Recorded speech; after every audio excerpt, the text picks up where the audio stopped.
I promise you that this job is worthy of being your life's work.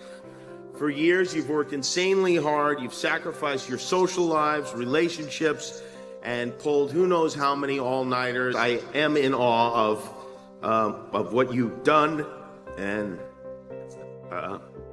well, you've dedicated yourselves to helping others and to making their lives better and healthier and longer, and sometimes saving them altogether. Some people, of course, you won't be able to save, but every day you will be actively and specifically making this world a better place. And that's something a lot of people talk about, but you won't need to talk about it because you do it, and you'll be doing it, and you have my respect, my admiration, and my gratitude for that.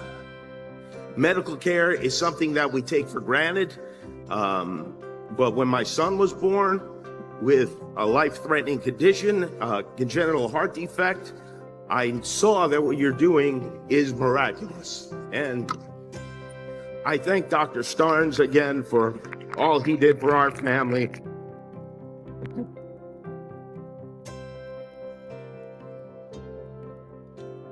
A friend of mine said, who's a doctor, said, medicine is magic for adults, and it is. It is magic that's made possible my son to have a healthy life and to grow and to even bite me on the nipple really hard last week for no reason at all. I did nothing to him. Medicine made that possible. Children's Hospital made that possible. You will make that possible for other parents. And as doctors, you will have not only the opportunities to speak out, but also the authority to speak out. And I hope that you will have the courage to, and I know you will. Because you didn't become doctors to help people who have the right insurance or can cover the copays. You got into this to help other people based on need, and you deserve a support system that lets you do that regardless of our national circumstances.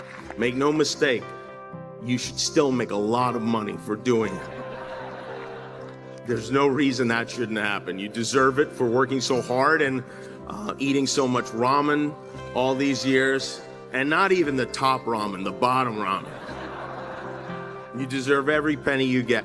But do be kind, be compassionate, caring and understanding.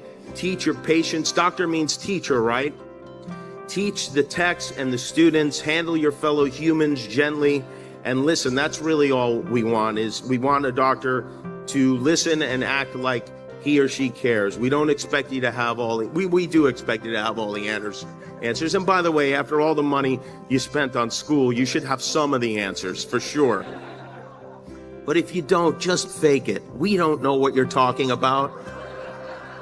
Just use words like dysphagia and we will nod.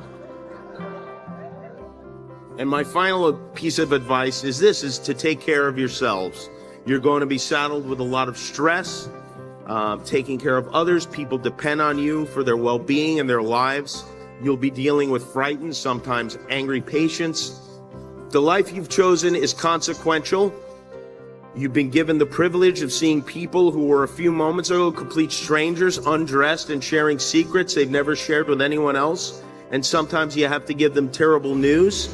It's a stressful job, being responsible for other people's lives, and most of your marketing friends and your writer friends and your lawyer friends are not going to understand it. So lean on each other, because all of you will, in the next 3 to 7 years, have a hard time. It will be hard. Doctors need doctors too. Take care of each other and find a way to make time for yourself. Thank you for listening. Thank you for devoting your lives to this noble profession. Thank you for all the hard work you've done and the hard work you're going to do. Nothing is more important than this. I promise you that this job is worthy of being your life's work. Thank you for helping others. And I don't know when the peace sign became fight on, but fight on.